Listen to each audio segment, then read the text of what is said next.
Good day. Today is Saturday, 3rd May 2025, and I'm going to start again with the situation in Britain, though also I'm going to look at the situation elsewhere in Europe as well, Germany, and perhaps the elections in Romania.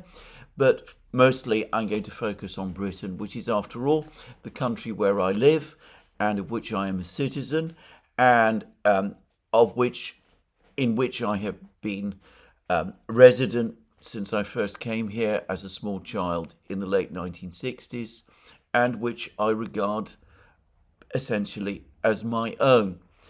We are today in the day after what can only be described as an electoral earthquake of a scale that I don't think we have seen in Britain, certainly not in my lifetime, arguably not since the fundamental change in politics, the previous fundamental change in British politics, which took place in the 1920s when the Labour Party superseded the Liberal Party as the main party of the left. Now, I would say that there was another period of great political disturbance, or at least apparent political disturbance in British politics, and that took place in the early 1980s when a faction, a more right-wing faction, broke away from the Labour Party to form what was called the Social Democratic Party. It entered into an alliance with the Liberal Party. It also challenged the two established parties for a short time, and it won by-elections and did well in local elections, and seemed for a short time, a very short time, as if it might mount a successful challenge to the two dominant parties that have dominated British politics since the 1920s, for more than a century, in other words, which are, of course, the Conservative and Labour parties. However, the Social Democrats were an establishment party to their fingertips. In fact, they were, in some respects, the most establishment party at the time in British politics, the most mainstream party, the one that adhered most closely to the conventional wisdom of the period. The Conservative Party at that time, led by Margaret Thatcher, who was then the Prime Minister, and the Labour Party at that time, led by Michael Foot, were being punished, or so it was claimed, because each had to some extent shifted away from the mainstream establishment conventional thinking. Well, whether or not that was correct, even a correct analysis even at the time, the fact is that the Social Democratic Party very quickly faded out, and the dominant duopoly of the two big parties, Labour and Conservative, were restored. What makes this situation completely different is that the party which has broken through, which is Reform, and which I think I'm right in saying, on the basis of the results that came through yesterday, is now the most popular party, at least in England, the dominant section of the United Kingdom, certainly in population terms, by far. Anyway, the important difference is that Reform is not an establishment party. Indeed, it is an anti-establishment party.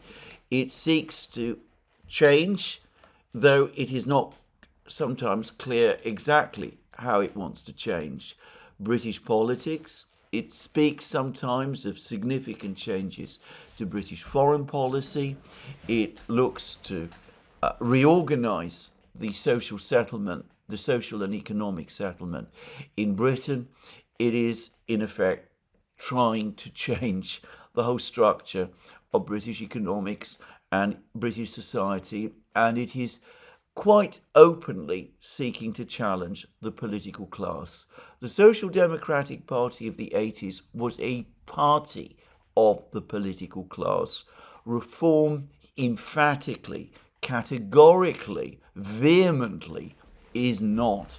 And yet it has broken through, and whereas the Social Democrats mostly gained support back in the 1980s at the price of drawing centrist votes away from the dominant parties, but especially from the Labour Party, reform is, it seems to me, far more effective in winning over key demographics that look like they could remain loyal to it in the future, over the long term, peeling away critical demographics from both the Conservative and Labour parties, which are in deep crisis.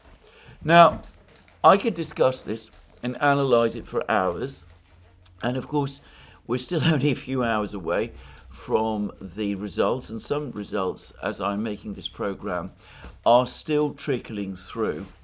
But it remains perhaps useful to ask, why exactly is this happening?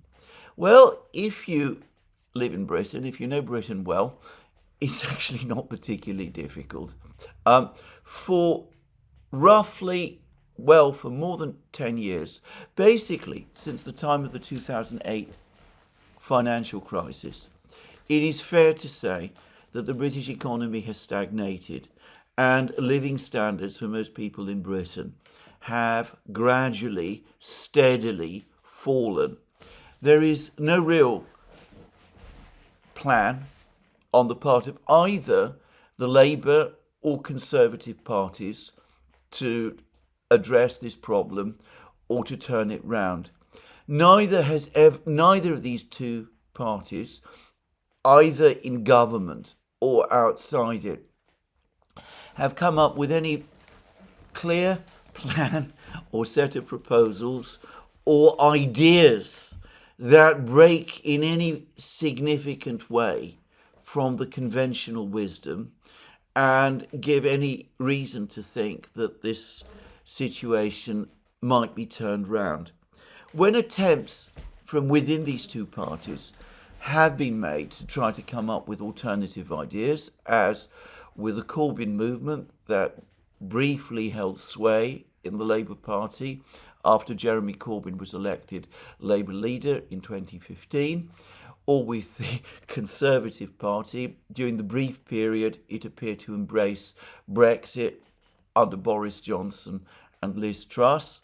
Well, very quickly, the attempt to do so was undermined, and the parties, the respective parties, Labour and Conservative, shifted rapidly back to the mainstream, to the conventional thinking of the British establishment and of the British political class.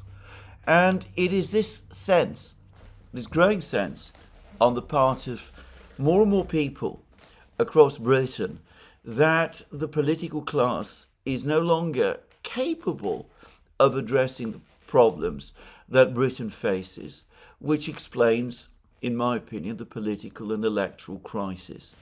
Now, it should be said that the problems that Britain faces today are indeed very severe, and it's difficult to see exactly how they can be turned round with any very great speed.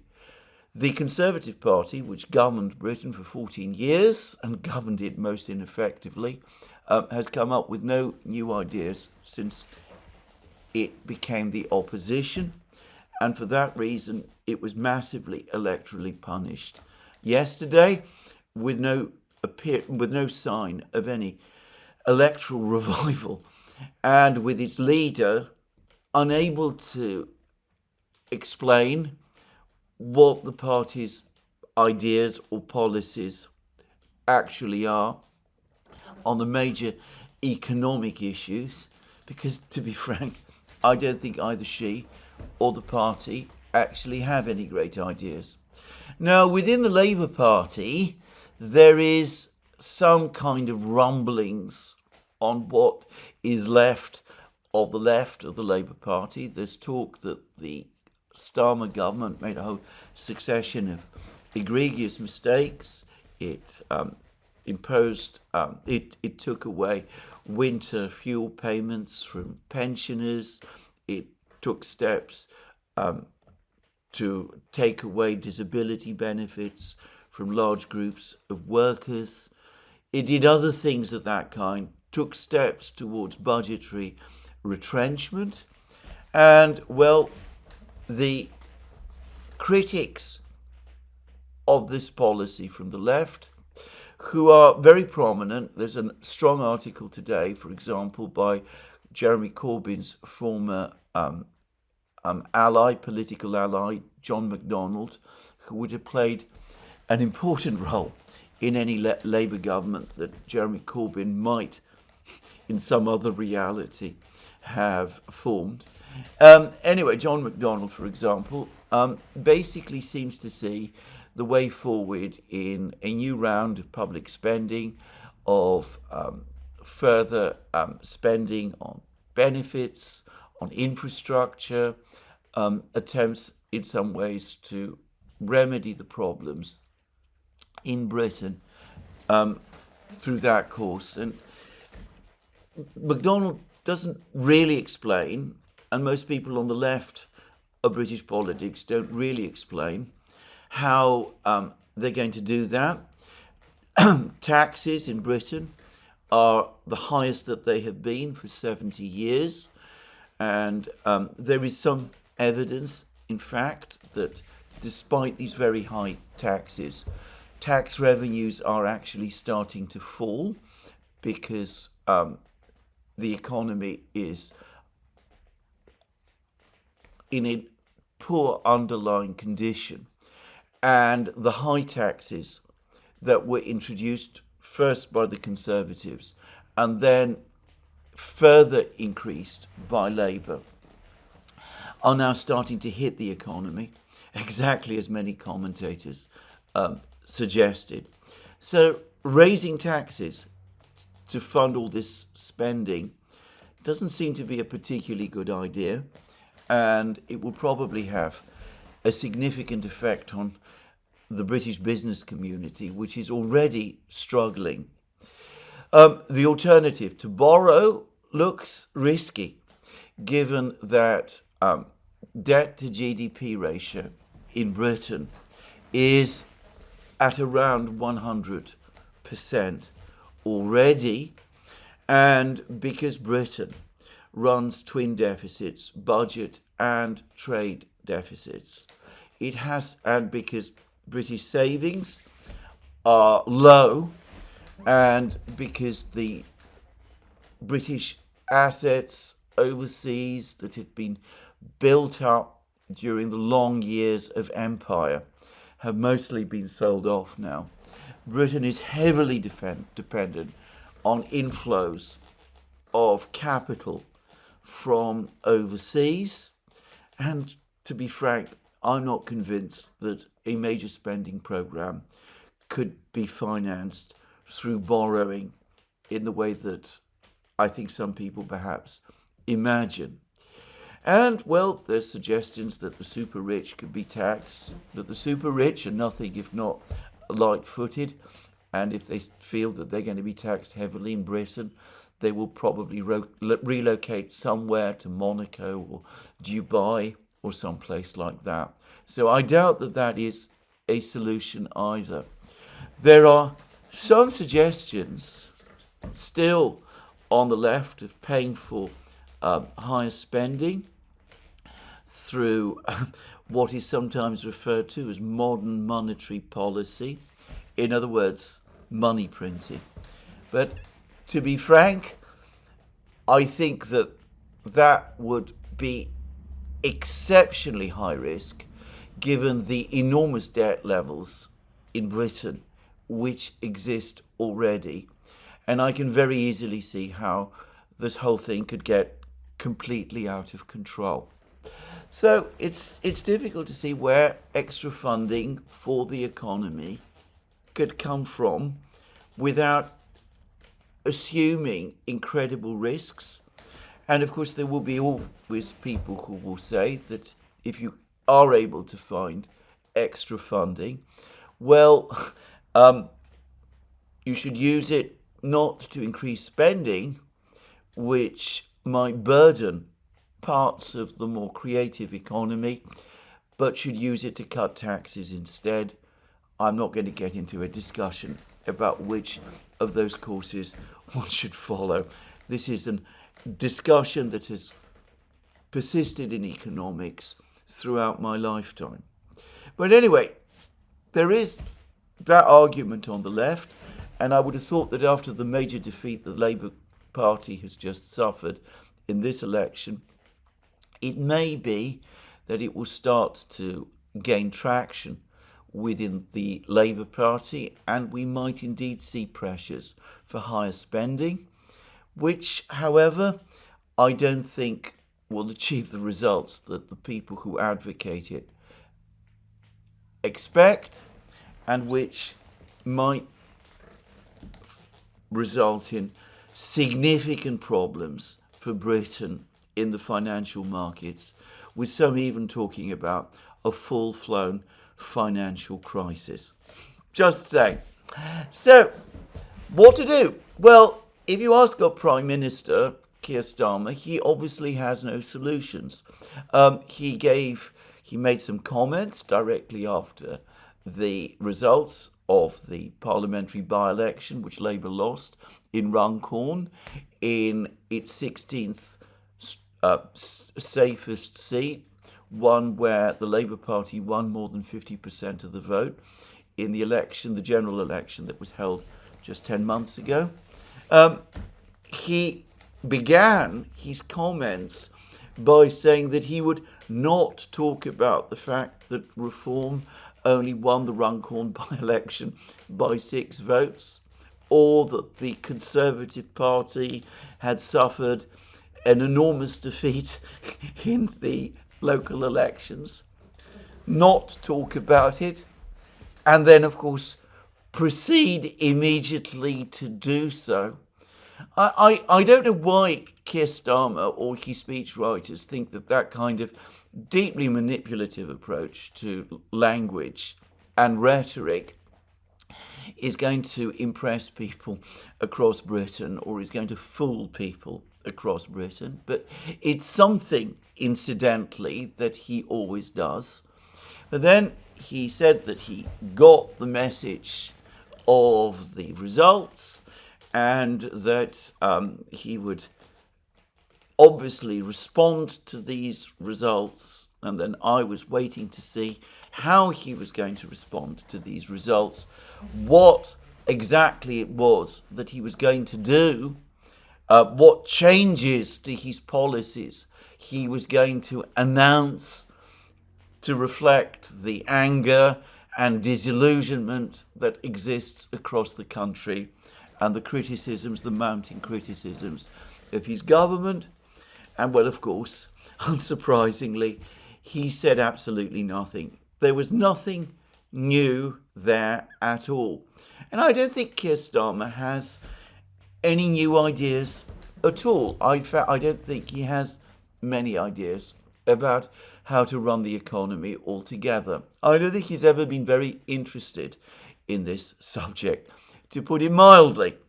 And, well, we're not going to get, therefore, leadership to change things from him.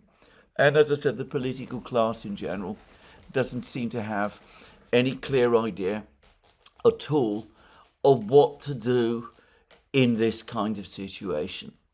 So I'm going to help them. I'm going to suggest something which they could do, which would actually make not a dramatic difference, but nonetheless a real difference, something which people would notice immediately and which would work its way through the economy, and which might take us forward buying Britain time and space in order to look at those more thorough reforms that perhaps need to be done in order genuinely to turn the situation down. Now, I'm not going to say go to the Gulf and see whether you can get the rulers of the Gulf to give more money to Britain. The government has tried that, but they don't seem particularly interested.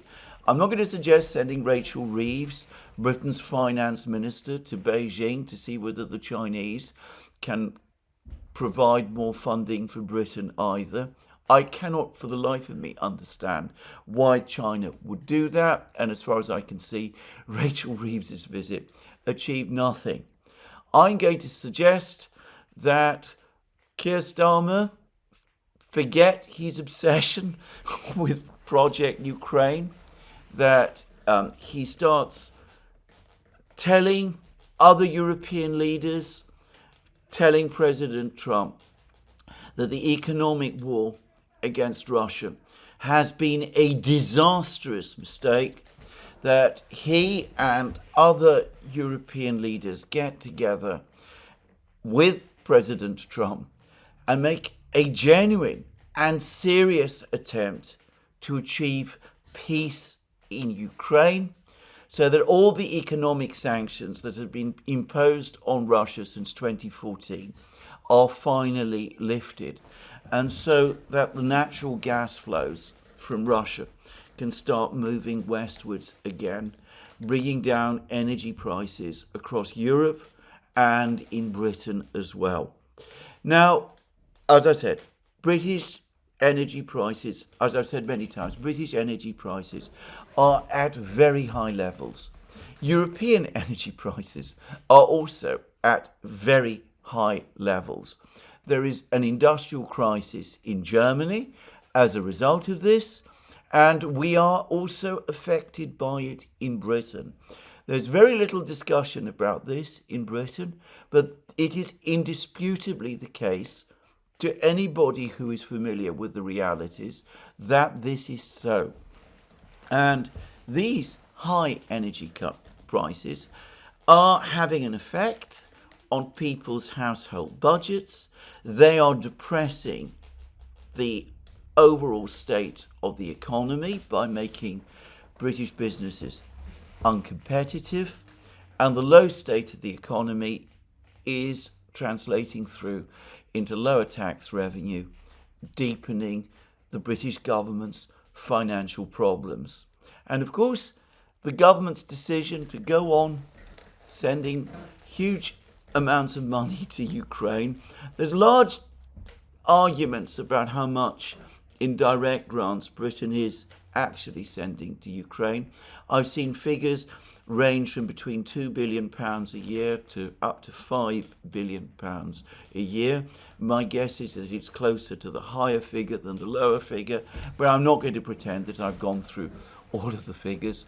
But anyway, we could end these transfers, which are not bringing back anything of value to Britain, and we could stop all this nonsense about spending vast amounts of money to rearm our armed forces, which Ian Proud, the former British diplomat, in a recent piece that he's published on his Substack blog, has suggested will simply be gobbled up by the constant inflation in procurement costs, which no Western government seems able to get on top of.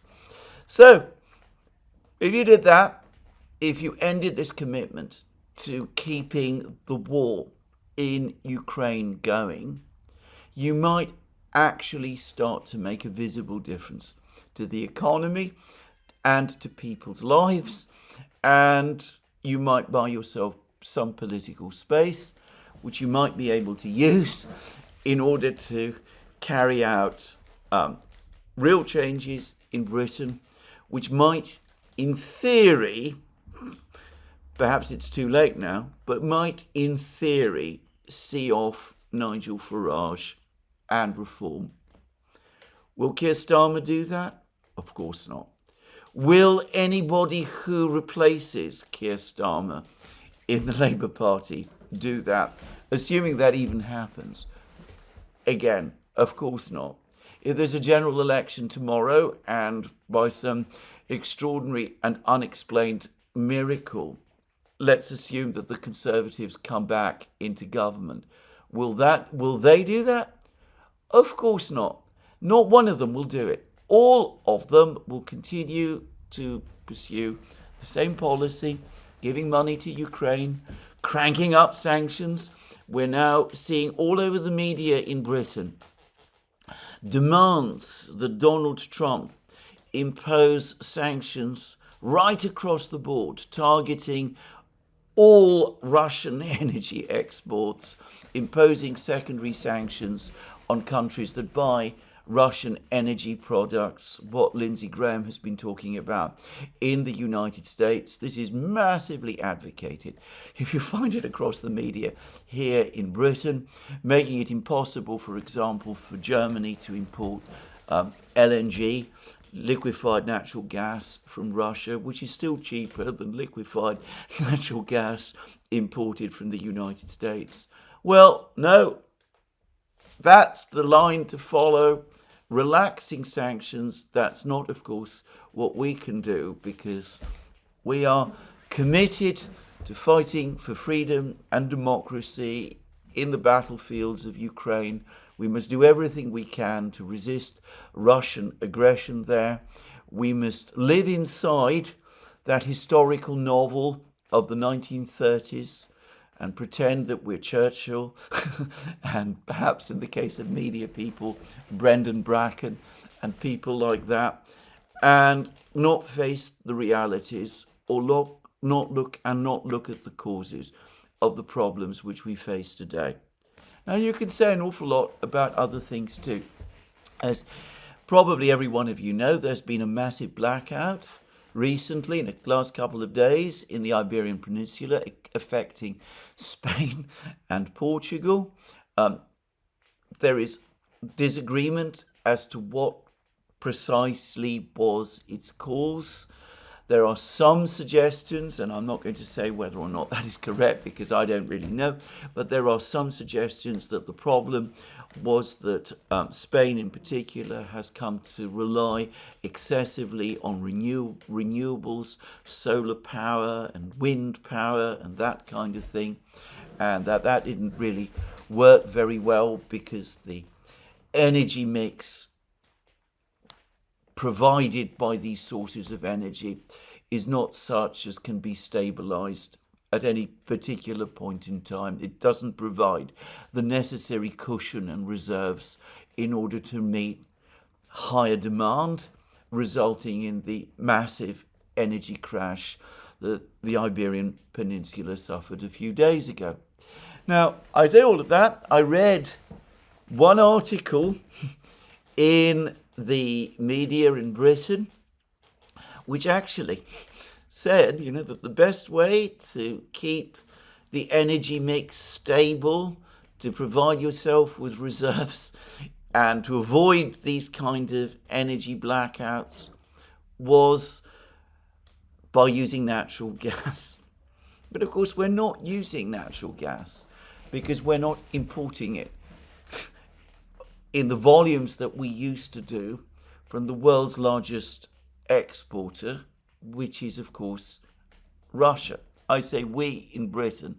We did, in fact, contrary to claims made in Britain, import some natural gas from Russia. But, of course, the key point is that Europe, continental Europe, isn't importing natural gas from Russia via pipelines on any scale anymore, and that obviously has a major impact on the situation in Britain as well.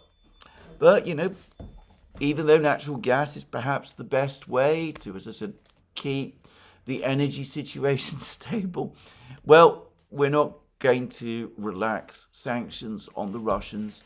We're going to try and tighten them instead. That same article that I spoke about discussed how natural gas is the best means, the best energy, provides the best energy to keep electrical systems stable, electricity supply and generating systems stable. Also, by the way, predicted that at some point, perhaps quite soon, we will be experiencing similar blackouts in Britain. But I noticed that throughout this whole article, there was no suggestion anywhere that sanctions on Russia, the major natural gas supplier, be relaxed or lifted in any way.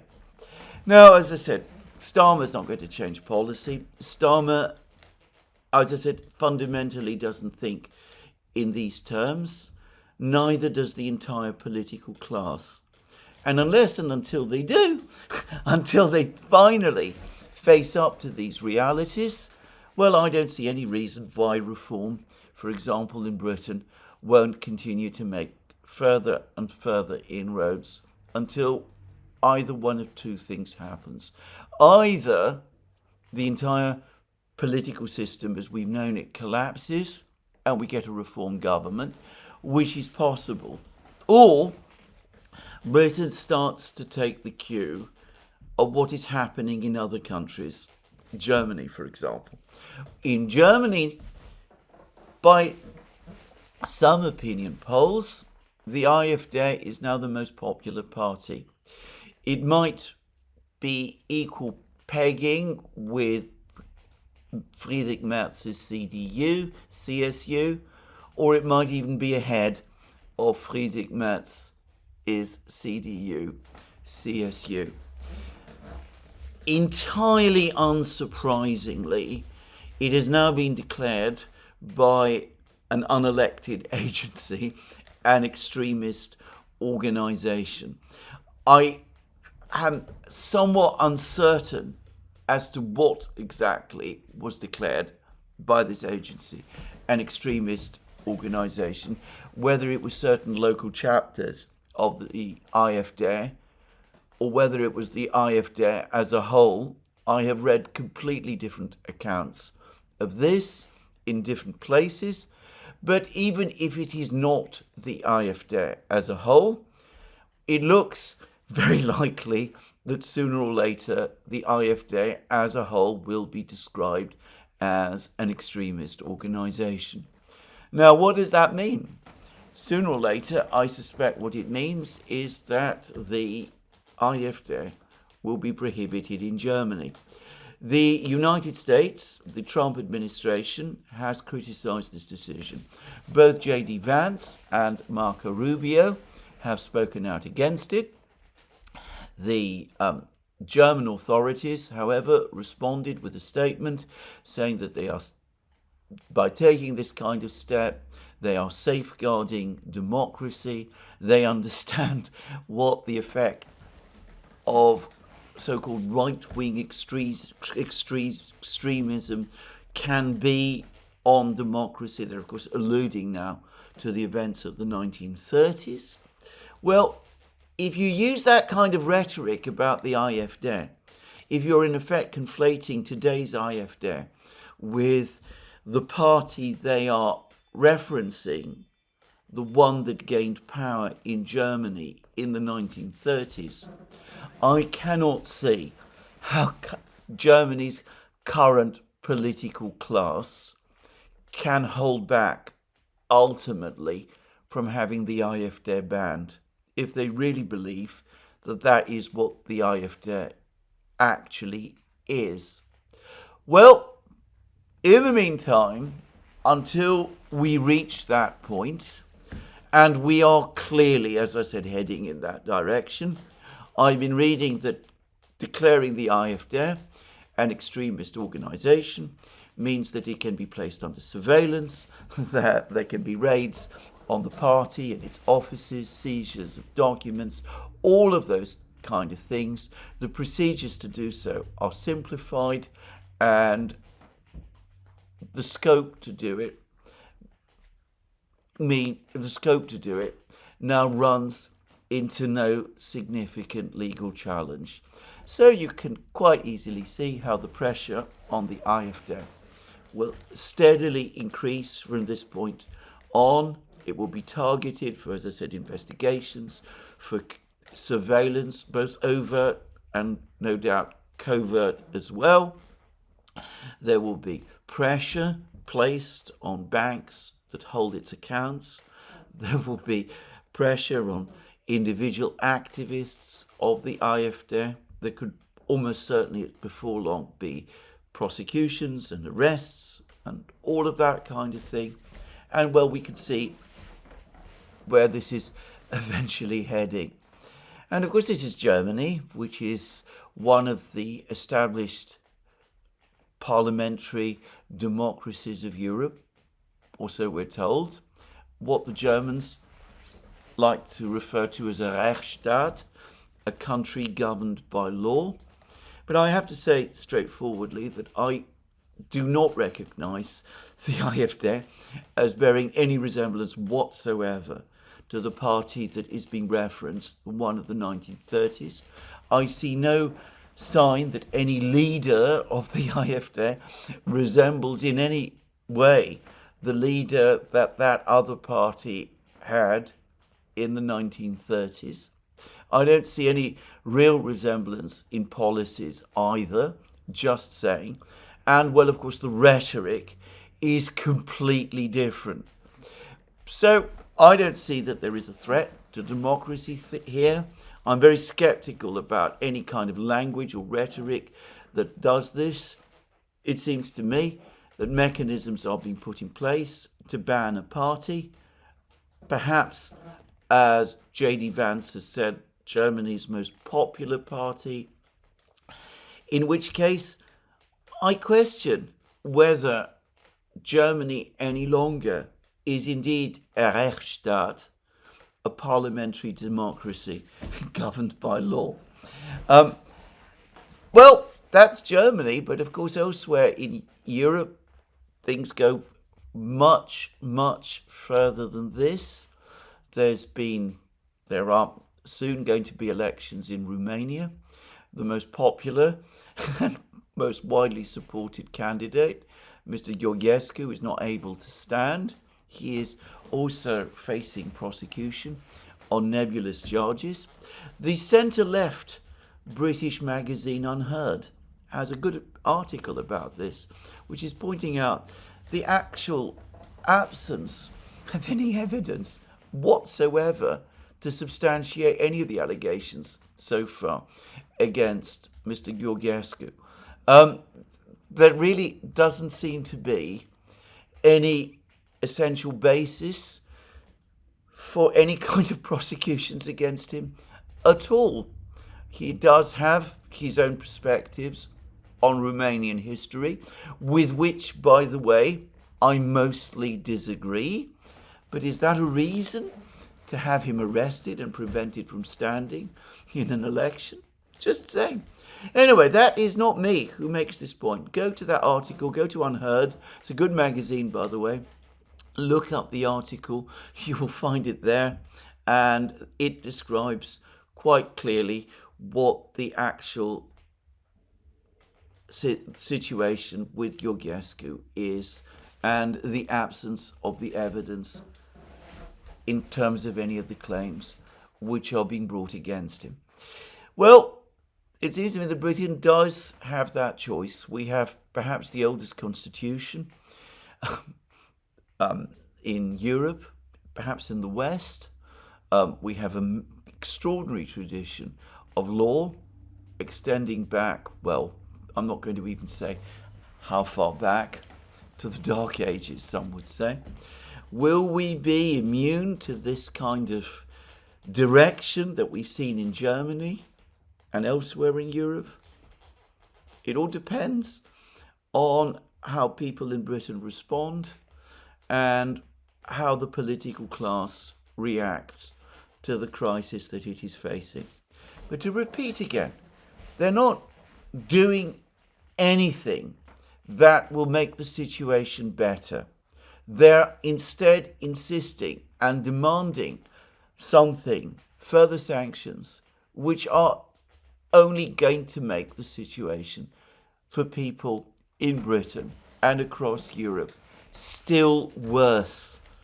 And unless this changes, political crisis across Europe will deepen and intensify as people come under ever greater economic pressure and anger about the disinterest of the political class grows. Now, having said all of this, of course, there's an awful lot that can be said too. I haven't talked about immigration, which I know is a huge issue. I haven't, as I said, really discussed the green transition, and I don't intend to do so in this program. But anyway, there it is. Now, I will just say a few things, more things, about Keir Starmer himself. And again, forgive me for doing so. Maybe I'm being ungenerous towards him. Maybe I'm talking too much about him. But as I've said on many occasions, this is my channel. And if I can't sound off about some things from time to time, well, what's the point, if I can say? Now, I read an extraordinary piece about Keir Starmer, very critical about him, which said that Keir Starmer is not really a political leader. He's visionless. He has no real charisma, no real personality, all of which I agree with, by the way. That he is just an administrator. I think that's altogether far too generous in terms of describing Keir Starmer. In what respect is Keir Starmer an administrator?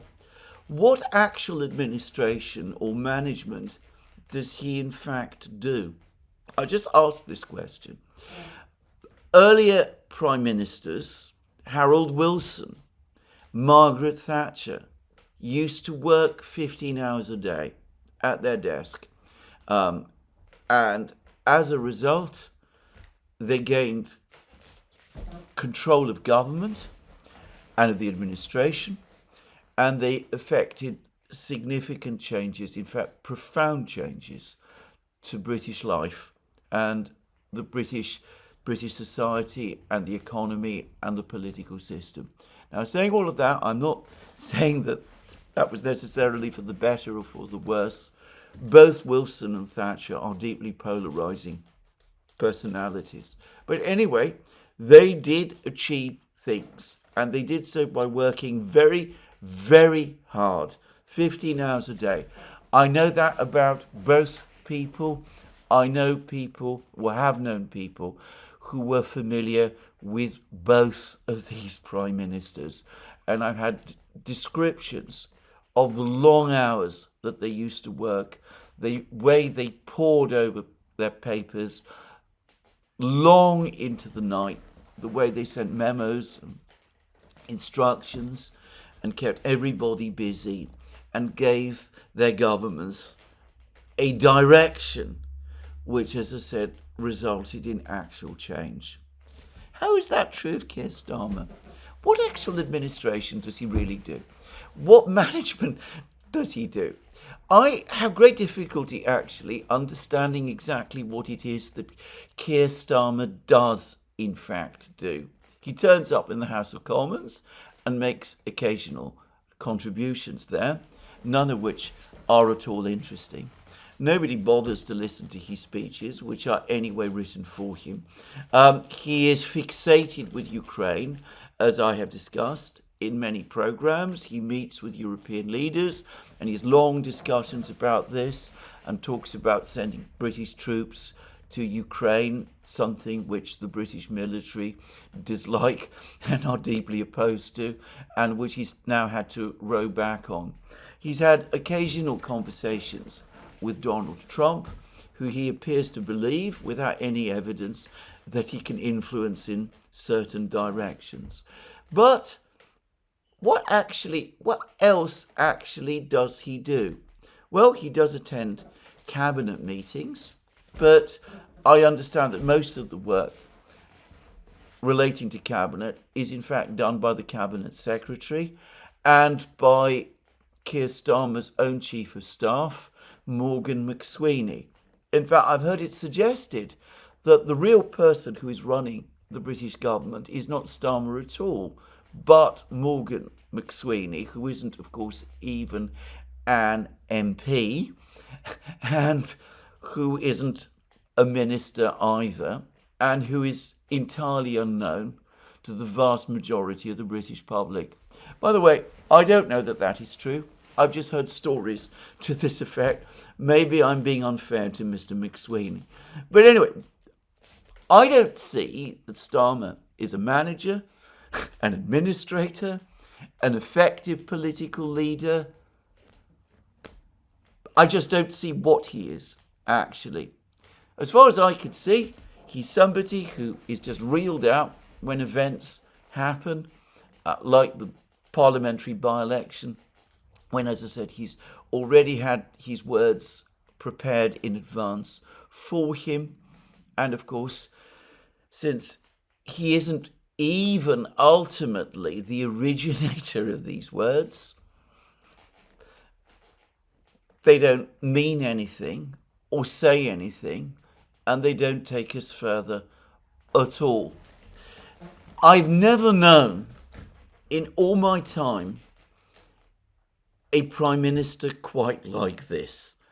The closest approximation, perhaps, was John Major, who succeeded Margaret Thatcher after her fall and who led the Conservatives through a very unhappy period in the 1990s. But even Major, whom I had little time for, seems to me to have more personality and more about him than Keir Starmer does. Friedrich Merz, another political leader for whom I have absolutely no time, is a dynamo of energy and ideas compared to Keir Starmer. Just saying.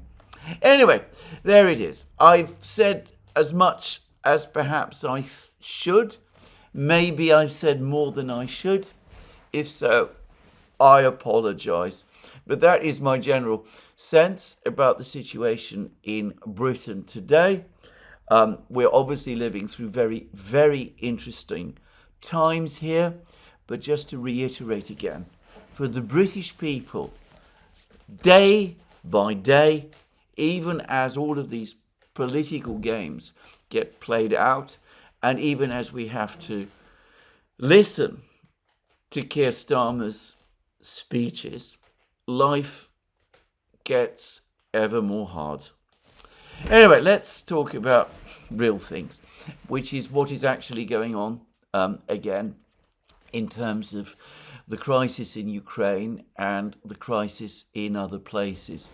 Firstly, and briefly, the situation on the battlefields continues to move ever more rapidly in Russia's favour with more breakthroughs. I am not going to discuss this in detail in this programme. Simplicius the Thinker has a good rundown on his Substack blog, Simplicius the Garden of Knowledge, just to say, if people don't know, of the latest military developments. Suffice to say that the Russians are advancing, as I discussed yesterday, right across the front lines. There is a lot of rumour and speculation that the Russians are planning some great amphibious landing in Kherson region across the Dnieper. I am sceptical about this. I think that we're still too early in the conflict for that to happen, and I'm not really sure what the objective of doing that would be.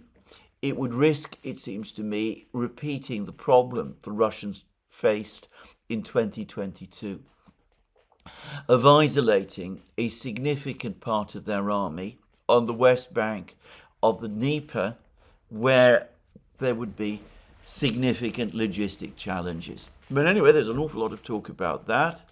There continues to be a lot of discussion about the situation in Pokrovsk. I discussed yesterday that, in my opinion, the entry of Russian troops into Pokrovsk was probably the work of a sabotage and reconnaissance group. In other words, it was more likely a raid. We haven't heard much more since then. The Ukrainians are claiming that they have been completely driven out, but they provided little in the way of photographic or film evidence, apparently. And anyway, there seems to be a great deal of uncertainty across the reporting side of the internet. The fact that Russian soldiers were able to enter Pokrovsk at all is a sign, however, of the direction of events around Pokrovsk, and there's been more news of more Russian advances to the northeast of Pokrovsk, in this area of Malinivka, with the key village of Novoekonomichne lying only some further distance to the west, and also more news of the Russians continuing their advances southwest of Pokrovsk as well, on the lines towards Dnipro, towards ultimately the Dnieper River. So there's quite a lot of development still there. Perhaps the most dramatic news continues to be in the Konstantinovka area. The Russians apparently have achieved a number of breakthroughs in this area as well. They seem to be intent on capturing large territory north of Chasiv Yar, where the battle is apparently now definitely winding down. I've heard that the Russians have captured more of the remaining buildings in the central district over the last 24 hours. Who knows? But anyway, I'm not sure why the Russians, by the way, are intent on capturing ground north of Chasiv Yar, but no doubt there are reasons for this, and anyway, it will increase the pressure on the Ukrainians if they decide to try to defend this territory. And there's also more reports about further Russian breakthroughs in the Liman area and along the Oskol River. As I said, if you want to read about this all, go to Simplicius the Thinker. He's provided one of his regular summaries, which comes out every couple of months. It gives you a good idea of what has been happening over the last couple of days. And to repeat again, this is the culmination of a pattern of Russian advances since the Russian spring offensive began in April. And Simplicius the Thinker also provides a graph which shows how the amount of territory the Russians are capturing is now increasing again after a a lower point in the late winter.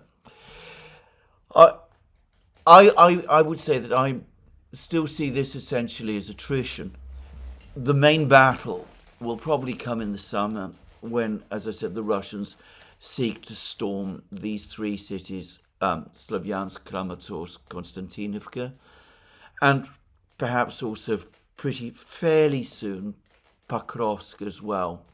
Anyway, you can read it all, as I said, in Simplicius the Thinker. I want to return briefly to the topic of the two big reserve armies that the Russians have been assembling. The Wall Street Journal said that these armies are not intended to be used in the conflict in Ukraine. I expressed my own doubt about this. I said that it seemed to me most unlikely that with a war underway, the Russians would not commit those forces to the battle in Ukraine. I said most likely the reason they have not been committed so far is because it takes time to build up and train armies, not just the soldiers, but the various headquarters and the brigades and the divisions to the necessary level that you can deploy them in battle.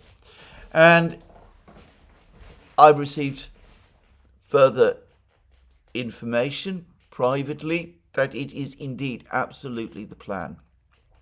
to commit these two reserve armies to the battle in Ukraine, though my informant was not able to say when he expected that that would happen.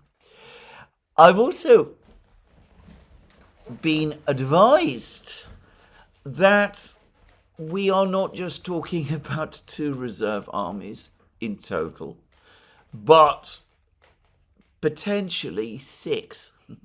In other words, there's another 4 armies being formed further in the rear. I'm not quite sure how many troops are being assigned to them. And I've also had information about how a further plan for mobilization in the event of a crisis with NATO is being prepared in Russia as well. It seems to me that enormous forces are being gathered together. I suspect that this was the product of decisions made in Moscow way back in the autumn of 2022, and of which we're now starting to see the consequences. It's perhaps useful to recall that after the Soviet Union collapsed, the Soviet army, as it was, essentially disintegrated. When Putin became president, there was a military revival, but contrary to what many suppose, military spending actually for a time declined as a share of GDP.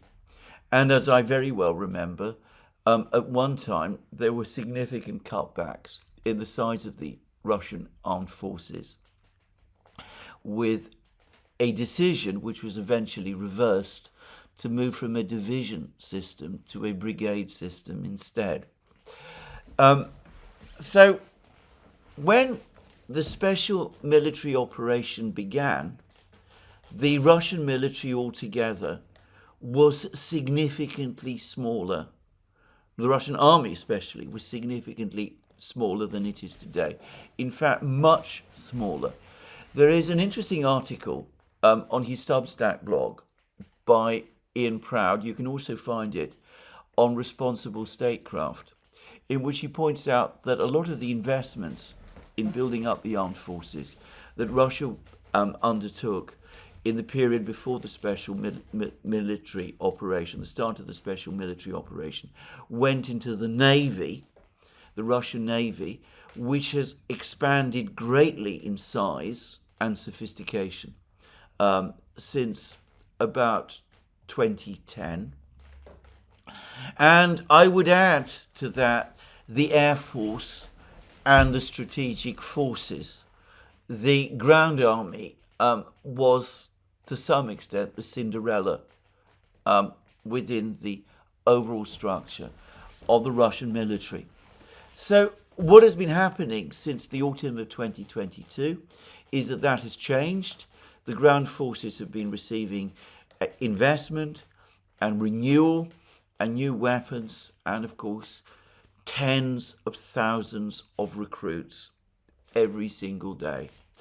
And it's worth pointing out that if you follow what the Wall Street Journal is saying, then the Russian army is adding manpower that equals the total force of the British army every 3 months, and by the way of the German army also, and I think roughly of the French army too. And as I said, it is doing that every 3 months. And in terms of production of weapons, of tanks, of artillery, of armored vehicles, and all of those things, it is probably now equipping itself with more of these machines, probably every month, than the combined Western armies, including the American army in Europe, combined. So we can get a sense of the sheer scale of the build-up which is underway in Russia. And as I said, some of this enormous force is inevitably going to be directed at Ukraine before very long. I'm not going to say when exactly. And, well, going back to all of those stories about NATO conducting operations in the Black Sea, well, these might have posed a threat to Russia 5, 10 years ago, 3 years ago maybe, at the time of the special military operation when it began, maybe even 1 or 2 years ago. But given the growing size and power of the Russian armed forces, I can't realistically see that they can pose any possible threat to Russia today, which is why I'm convinced that the Russians are going to use a significant part of this new additional force that they're creating, ultimately, to finish the war in Ukraine itself.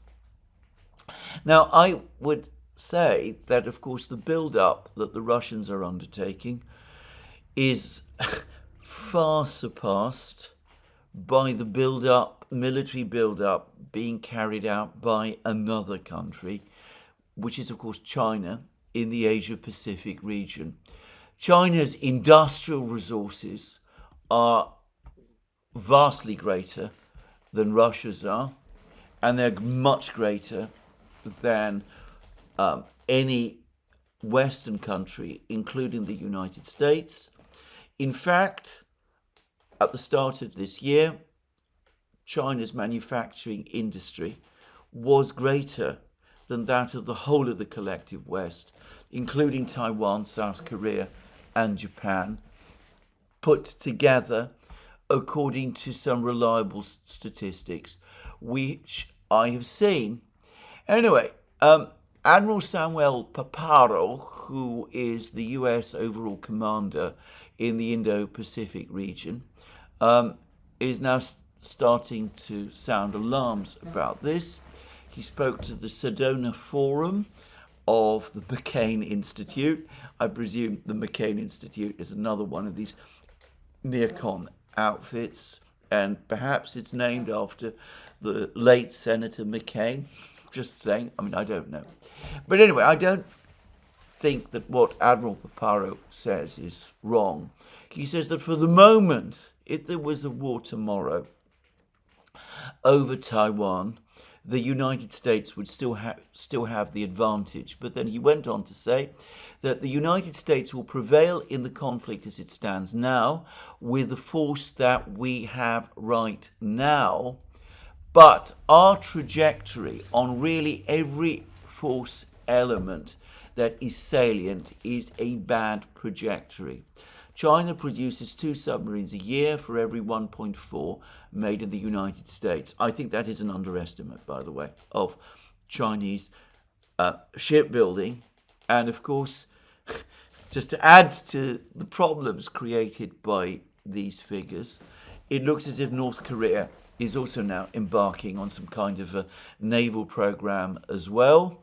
And they're talking about nuclear submarines, and they've just apparently launched a guided missile destroyer, which is perhaps some way from completion, and whose capabilities we don't know, but which will presumably also be a problem for the United States going forward.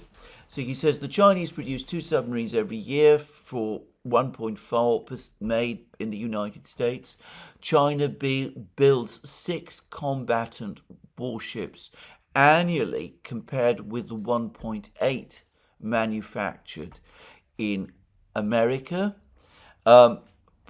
And he said that if you're talking about a boiling frog pattern to what the Chinese are doing, it's actually a rapid boil.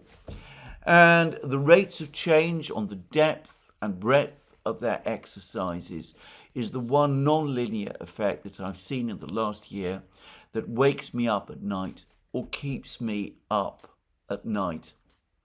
They're stretching their legs. They're becoming a global force bit by bit. And he had an awful lot more to say. And obviously, an American military officer, a US admiral, is inevitably going to start ringing the alarm bells. But you could see that if you look at the force trends, he's not really wrong. So this is where, as I said, all of these strategies and policies that the neocons have been hatching over the last 15 years have brought us. A massive military build-up by Russia in Europe, with the United States under immense stress, trying to keep up with it, and with the Europeans not starting. And a far more massive Chinese military build-up in the Indo-Pacific, which the United States ultimately has no hope of matching. Just saying. So, anyway, my point is that not only is the war in Ukraine probably heading now, definitely, towards a decisive outcome. We can see this in terms of the events on the battlefields. As I said, the Russians gradually getting closer to breaking through the Ukrainian defenses. The Ukrainians probably facing before long a major military crisis. But this is probably only going to be the precursor of an even more long-term crisis of massively exacerbated the strategic overstretch that the United States already faces. Now, Ukraine, of course, is not prepared to give up. Last night, they carried out a massive attack with drones on Russian positions in Crimea and in Krasnodar, in the port city of Novorossiysk. The Russians claim that they've managed to defeat every single drone. I've not seen any evidence, by the way, that contradicts this. But then, as I said, I'm not in the area myself, so I don't know. I would just make one point, which is that, of course, Novorossiysk is one of the ports that the Russians use to ship their food exports. It's particularly used, apparently, for that purpose. And there's been an enormous amount said and written, and huge indignation about Russian attempts to block Ukrainian food exports, of which I've never seen any sign. But anyway, here we see the Ukrainians conducting drone strikes on Novorossiysk, the port of Novorossiysk, and I've not seen anybody make that point about Novorossiysk at all. Just saying. Well, I'm not pushing that. I mean, the Russians do conduct drone and missile strikes on Odessa, which is Ukraine's port for most of its food exports. So why shouldn't Ukraine conduct strikes on Novorossiysk? But anyway, the Ukrainians have conducted those strikes. They conducted more drone strikes on a community known as Athleisure, which is on the east bank of the Dnieper River in Kherson region, in Russian-controlled Kherson region. The Russians have been complaining about civilian casualties caused by that drone strike. To repeat again a point I have made many times, I cannot see how these drone strikes that the Ukrainians conduct make any real strategic difference. The Ukrainians have been conducting their drone offensive against Russia for many months now. In my program yesterday, I spoke about how, if anything, it seems to have reduced quite significantly. So from drone attacks every day, we've seen long stretches when there haven't been significant drone attacks, but it looks as if the Ukrainians renewed them last night. But the drone offensive has not altered the metrics of Russia's military buildup. It hasn't dented the Russian military-industrial complex. It hasn't affected Russia's oil or energy industry, which is colossal. I don't really see what any of this has actually done. Now, there is some speculation that over the course of the next couple of days, the Ukrainians are going to make a further attempt to strike at the Crimean Bridge, and that there's been some reports and rumours about this, and it is undoubtedly the case that the Russians have recently greatly tightened security around the Crimean Bridge. I noticed the Storm Shadow missiles. The Russians claim to have shot down 6 Storm Shadow missiles launched by Ukraine over the Black Sea, and they also claim to have destroyed Ukrainian sea drones. We haven't seen much of these recently, but anyway, they've come back into use again. The British have in the past suggested that these drones were a British were a British project. It was that the British had designed them. The article, the famous article in the New York Times discussing the extent of US support for Ukraine, attributed an American origin to these drones. But again, more of these drones were used, apparently specifically targeting Novorossiysk, but according to the Russians, all of them were destroyed as well. It could be that the Ukrainians are going to make another attempt to attack the Crimean Bridge, but again, to what real purpose? How does this affect the ongoing crisis on the battlefronts? It might create something of a shock in Russia on the case of the May 9th public holiday. But the evidence is that these shocks, to the extent that they are even measurable, don't change Russian support, shift Russian support, public support for the war. They intensify it instead. Now, Reuters has been reporting that a list of options for further banking and energy sanctions has been presented to Donald Trump in order supposedly to try to force the Russians towards a ceasefire. Trump apparently has made no decisions so far about imposing them. During the period when Joe Biden was president, if one read an article about energy sanctions or banking sanctions being proposed to Biden, one could say definitely that those sanctions were certain to happen.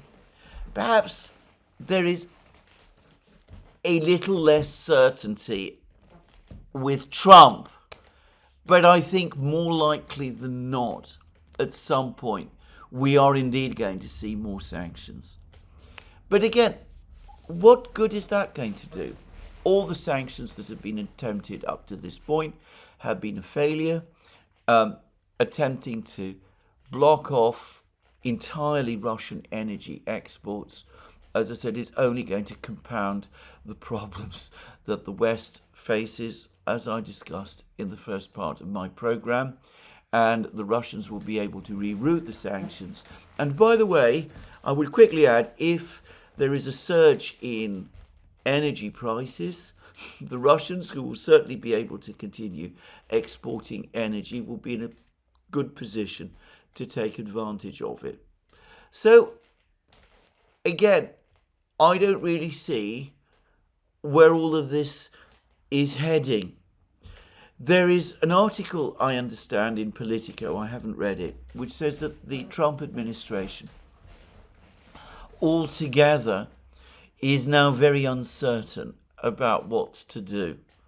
That having worked so hard and come so far to try to broker a peace settlement in Ukraine, they are very unsure. I would add that there are the first hints of criticism from the MAGA movement about the direction of the Trump administration's Ukraine policy. Marjorie Taylor Greene, fiery congresswoman that she is, has reminded Trump that she is absolutely at one with his electoral base.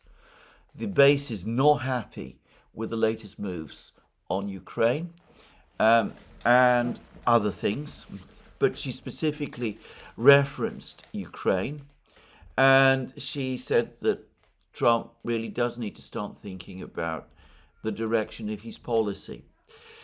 I also noticed that The Federalist, a magazine which is absolutely a part of the MAGA movement and which has been very supportive of Donald Trump, has also published a video discussion. Well, I will give its title, Ukraine Deal. They are referring to the mineral rights deal or investment deal or whatever you want to call it. Ukraine deal must point to peace and taxpayer payback, not indefinite involvement in Ukraine. As I said, the Federalist, it seems to me, accurately reflects the sentiments of the wider MAGA movement, and we can see that they're becoming restless and unhappy. And if Trump does do what I said was a possibility, which was drift further and further back towards doing what Joe Biden used to do, supply weapons to Ukraine, keep up military support for Ukraine, provide financial assistance and support to Ukraine, impose more and more sanctions on Russia, which can only cause difficulties for people in the United States as well as across Europe. Well, the MAGA base will most likely become increasingly critical. One way or the other, I expect that it will be the military events that will determine the outcome now. It seems to me that with the essential collapse of Donald Trump's negotiating initiative over the last couple of weeks, it really goes back now to the Russians to show what they can do on the battlefronts.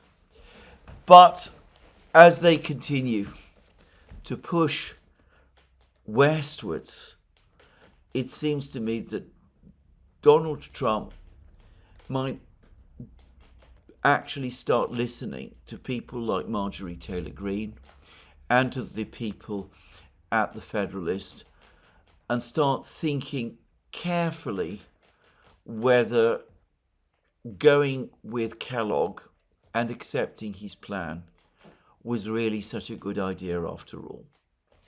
Anyway, this is where I'm going to finish my program today. I will return to the topic of the India-Pakistan conflict tomorrow.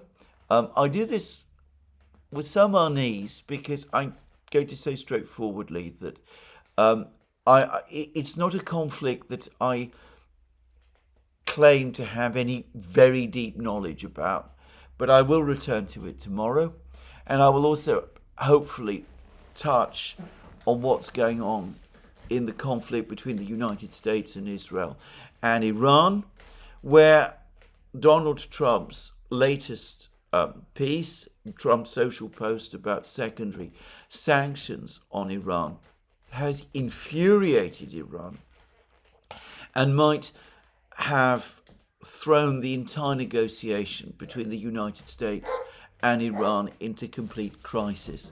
Trump, by the way, has written some very ill-advised Truth Social posts as well, including one which has caused extreme offense in Russia, in which Trump claims that it was the United States that played the critical role in defeating the Axis powers in the Second World War.